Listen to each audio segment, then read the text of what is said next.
Nigerian Army to collaborate with any company of USA to explore new technologies in the fight against insurgency. Plus, issues of drug abuse in focus, prevention and rehabilitation.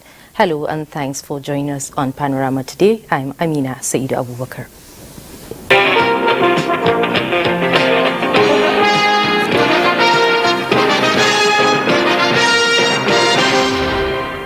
The National Council on Establishment, at the end of its 45th meeting, again rejected outrightly the request for an upward review of retirement age for public servants to 40 years of service or 65 years of age.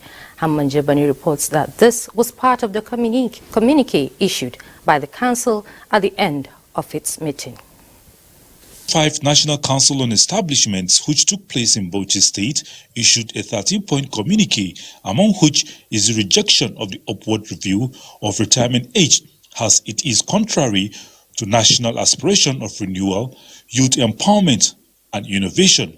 However, it noted that the option of contract appointment exists and should be explored where necessary to bridge skills gap as a result of retirement. The Council approved integration of National Skills Qualification Level 1 to 5 in Scheme of Service, professionalization of human resources practice in the public service, creation of Information and Public Relations Officer cadre structured Level 8 to 17, and Executive Officer Information and Public Relations cadre structured on grade Level 6 to 14 on the Scheme of Service. That a retreat for head of service to cross-fertilize ideas peer review will be held once a year in the first quarter. The Council also resolved that the Standing Committee should undertake a holistic evaluation of requests for enhanced entry points and report back at this 46th Council meeting. Council appreciated the renewed commitment of government to the welfare of civil servants and urged ministries, departments and agencies of government to be more proactive on training and welfare matters without waiting for the labor unions to champion the demands.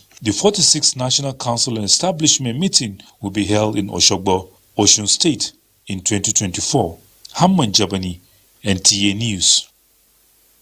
Minister of State for Defense Muhammad Bello Matawale says the Defense Industries Corporation of Nigeria, DICON, will explore technologies with any of the U.S. in fighting terrorism and other forms of criminality in Nigeria. A statement by the Director of Public Relations, Henshaw Ogubike, says the minister noted that the collaboration is centered on establishing assembling plants for the production of advanced military equipment to fight insecurity in Nigeria. The minister, on a working visit to the USA, had a tour of the NTA company towards promoting innovative technologies to enhance the Nigeria's military efficiency. In another development, the Permanent Secretary of the Ministry, Ibrahim Abubakar Kana, is appealing to doctors and other health workers not to leave Nigeria. He urged them to stay and carry out their professional responsibility here, adding that the federal government is committed to repositioning the health sector of Nigeria. He made the appeal at the opening ceremony of the Nigerian Medical Association National Executive Council meeting in Abuja on the current Japa syndrome of Nigerian doctors and other health workers. Kana urged his colleagues not to leave the country, stressing that the government of President Bola Ahmed Tinubu is committed to the improvement of the health sector. Following the revoked licenses of 183 financial institutions by the Central Bank of Nigeria, the Nigeria Deposit Insurance Corporation, NDIC, has reimbursed 42 customers the insured sum of 1.7 billion naira, while requesting depositors yet to receive the insured sum to get verified in order to be paid. This was stated by the Managing Director, Nigeria Deposit Insurance Corporation, Hassan Bello, at the 2023 NDIC Editors Forum held in Lagos. Amakao reports. The 2023 Nigeria Deposit Insurance Corporation NDIC Editors Forum, which began in 2011, is to foster collaboration between the NDIC and leadership of various media organizations in order to create deeper understanding of technical aspects of the corporation for overall stability in the financial system. The theme of the forum is stock-taking of deposit insurance practice, the past, evaluating the present and forecasting the future. Managing Director of the NDIC, Hassan Bello, highlighted achievements of the corporation to include single customer view framework to make timely and accurate reimbursement to depositors. We have reinvigorated our recovery efforts, which led to substantial recovery of debt owed to bank in liquidation, and that's why we are able to declare liquidation dividend for those banks. And also through the sensitization that we had with our lawyers that are representing us, they are able to win those cases in court. Top media practitioners, including the Director of News, Nigerian Television Authority, Hajia Halima Musa, say the interactive forum will place media reports and analysis of activities of the corporation in the right perspective. If there is improved or better understanding of the NDIC, there will be a better reportage of its activities. You know they are very important in the financial industry because of the mandate that they have of assisting customers of banks, distressed banks that collapse in terms of recovery of their assets. With this, the media will report in a way that will instill confidence in our audience. The forum had two key presentations centered on the path of NDIC deposit insurance coverage and reimbursing depositors faster in Nigeria using single customer's view. The NDIC emerged overall best public institution among 404 ministries, departments and agencies in the Independent Corrupt Practices and Other Related Offences Commission ICPC 2023 Ethics and Compliance Scorecard. In Lagos, Amaka O, NTA News. Nigerian women are being encouraged to leverage social media for positive self-improvement and avail themselves of inherent opportunities that promote lifestyle changes to break the jinx of cultural and socio-economic impediments. This was at the ARA Women in New Media Project launch in Abuja. Mina Daniels reports. Barriers and making inroads into every facet of societal life and development for ARA Women is a driving theme and agenda of this assemblage. This event takes this agenda a notch higher with the launch of the ARA Women in New Media Project, an initiative and pet project of RawTV24.com.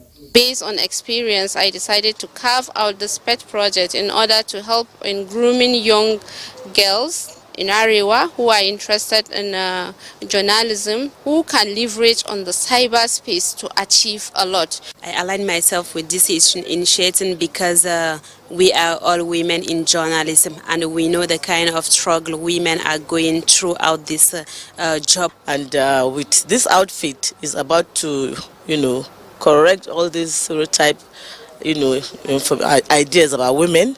The event also doubled as a fundraiser and award ceremony for deserving stakeholders, one of whom is the Director General of the Nigerian Television Authority, NTA. Today marks the inception of a remarkable journey, one that holds the promise of empowerment, inclusivity, and progress.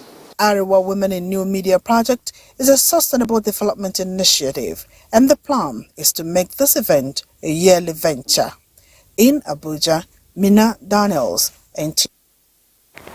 As part of efforts by the President Tinubu-led administration to decongest custodial centers across the country, 9 inmates serving their various jail terms at the Federal Custodial Center Owerri and Okigwe Custodial Center in Imo State have been set free following the payment of their optional jail fines by the Minister of Interior, Tunji Ojo. Kingsley Ononiwu has the details. It was indeed a day of joy for the freed inmates who were convicted for various crimes ranging from sodomy, child trafficking and theft. Speaking at the event, the controller, Nigeria Correctional Service, Imo State Command, Kingsley Njoku, enjoined the freed inmates to be good citizens. So, decided to ensure that the congestion of correctional or custodial centers in Nigeria will be reduced to meet their arrest minimum. In addition to their release, The inmates were given unspecified amount of money by the controller of Imo State Command of Nigerian Correctional Service on behalf of the federal government for their transport fees back to their various places of abode. One of the freed inmates, Esther Wilson, who spoke on behalf of her colleagues, vowed that they will never go back to their old ways of life. It is not possible for us to go back to that vomit. God has sanctified us. 6 out of the 9 released inmates were serving their jail terms at the Federal Custodial Center, Owerri, while the remaining 3 were inmates of Okiwe Custodial Center. In Owerri, Kingsley Onaniwu, NTA News. Following the recent terrorist attack on some communities across Zamfara State, the National Commission for Refugees, Migrants and Internally Displaced Persons has provided relief materials for distribution to the victims. The donation was received by the Zamfara State government. Jamil Ibrahim has more. Increasing humanitarian crisis resulting from especially the recent more displacement of communities by terrorists across Zamfara State calls for more collaborative efforts to provide relief to the victims. It is in the light of this that the National Commission for Refugees, Migrants and Internally Displaced Persons has swiftly responded to the situation by providing assorted relief materials to the IDPs. The items include 215 bags of rice, 215 cartons of spaghetti, and 215 sacks of semovita, as well as the cooking oil and seasonings. Others are clothing materials, mats, mattresses, detergents, utensils, books and writing materials, as well as farm inputs, among other things. I wish that these items were going to be distributed to all the persons of concern in all the locations in the Zamfara State that were affected, and also distributed judiciously. On behalf of my boss, His Excellency Dauda Lawan, we are very grateful. It will be recalled that Governor Dauda Lawan was recently at the National Refugees Commission headquarters, Abuja, where he made the case for more interventions to Zamfara State. In Gusau, Jamilu Ibrahim. The National Assembly has resolved to support federal government to declare a state of emergency on the use of illicit drugs and narcotics in Nigeria because of the negative effect to the society. This proclamation formed the foundation of the budget defense session of the National Drug Law Enforcement Agency (NDLE) before the Joint Committee. National Assembly correspondent Joshua Ogunjide completes the report. The Joint Committee of the two hallowed chambers affirmed that there is no greater challenge to security, peaceful and harmonious Nigerian society than drug abuse. Despite the non-release of the 2023 capital budget, the NDLA is proposing an estimated appropriation of 49.9 billion naira for the 2024 fiscal year. Commanders across all states of the Federation are battling with decaying infrastructure, lack of vehicles, lack of funds for intelligence, to enable them confront headlong the growing menace of illicit drug abuse and trafficking. Arms and ammunition alone is 1 billion. How many arms and ammunition will that one purchase? I saw about 10 billion naira. How many barracks will you construct with that? You can even meet a minister of housing. Maybe he will be able to assist you. The welfare packages of the officers are very, very poor. Don't rely on this severely, because if I ask you, how much are you going to give these guys when they are leaving? And I can tell you a single drug baron can multiply that 5 to 50 times for them. Every state in Nigeria is supposed to have a rehabilitation center operated in charge 100% by NDLA. The commission has been turned around, and on our own part, we are doing our best to ensure that we support you. Recall that the two chambers are currently legislating to ensure the passage of a bill to amend the act that established NDLEA, thereby translating its control to the presidency. From the National Assembly, Joshua Ogunjide, NTA News. Welcome back. The Nigeria Labour Congress and Trade Union Congress have described as fake reports in some media platforms purportedly signed by the General Secretary of NLC and Secretary General of TUC, Comrades Emmanuel Abuja and Nuhuturu, to commence strike tomorrow, Monday, December 18, 2023, across the country. The labor unions wants to reassure Nigerians that this notice did not emanate from them, and neither do they have any intention of initiating any strike action this period. They advised Nigerians to ignore the fake news. Leaders at various levels in the public and private sector have been charged to render selfless service to the people for the overall development of the nation. This was re-echoed at the Association of Heads of Federal Establishments Cross River State Chapter 2023 End-of-Year Party and launching of the 2024 calendar. Paul Abel completes the report. It is always a full house at this time of the year when the Association of Heads of Federal Establishment converge to review and prospect for the new year, and the chairman of the association is using this opportunity to appreciate the dedication, commitment, and unity exhibited by members. As she commends the professionalism, excellence, and support of members, the chairman equally appeals to others to work with the body. As a leader, you must be determined to make sure you serve, and the services should be rendered to the people in a good way. An association like this is where you join hands together for us to build our nation.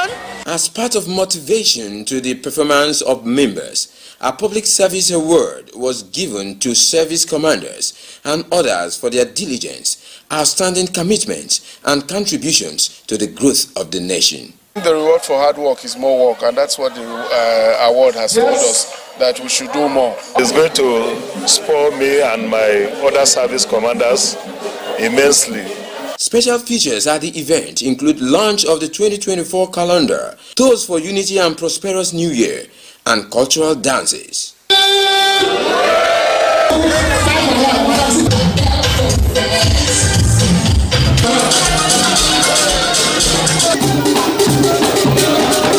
In Calabar, Paul Abel, NTA News. Akwa Ibom Christmas Carol has been described as a valuable tradition and major indicator of the unity of the people under one God. Governor Umoeno stated this while declaring open the 2023 Akwa Ibom State Christmas Carol held at the Unity Park in Uyo, Akwa Ibom State. Kelvin Samuel reports. Gathered here are thousands of choirs and solo gospel artists from different parts of the country with one mission: to bring down the glory of God through the rendition of songs. This tradition is captured in an annual ritual in appreciation to God's benevolence through the year 15 years ago. I pray that today God will lead you through the Holy Spirit to find your place of navigation, to find your place of creation, to find your purpose in life. Governor Enowaya addressing congregants says the Carol Night is one aimed at uniting Akwa Ibom people from all spheres of life. That we can come together under one umbrella, defiling our tribes, defiling our backgrounds, defiling who we are across party lines to celebrate Akwa Ibom State. This is who we are. The Akwa Ibom Christmas Carol Festival is an international religious festival of Christian songs, dance, and worship that is officially certified and cited in the Guinness Books of World Records. With the theme "Arise and Shine, for thy light is come," the 2023 Akwa Ibom Christmas Carol is unique as it provides a platform for indigenous artists to showcase their talents. In Uyo, Kelvin Samuel, NTA News. For stories trending in the sporting world, let's join